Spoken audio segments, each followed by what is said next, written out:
পবিত্র ঈদে মিলাদুন্নবী সাল্লাল্লাহু আলাইহি ওয়াসাল্লাম উপলক্ষে দরবারে গাউসে হাওলা হযরত শিবলি মঞ্জিলুর উদ্যোগে পীরজাদা আলহাজ হযরত শাহ সুফি সৈয়দ মাওলানা নঈমুল কুদ্দুস আকবরী মাদ্দাজিলহুল আলীর নেতৃত্বে জশ্নে জুলুস অনুষ্ঠিত হয়।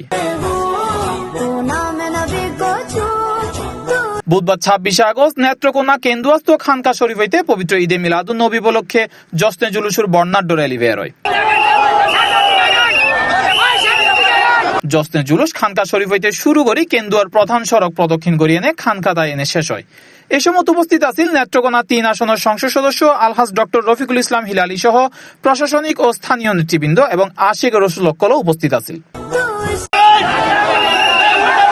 পরে দেশ ও মুসলিম উম্মার শান্তি কামনা করিয়ে এনে দোয়া ও মোনাজাত পরিচালনা করা হয়।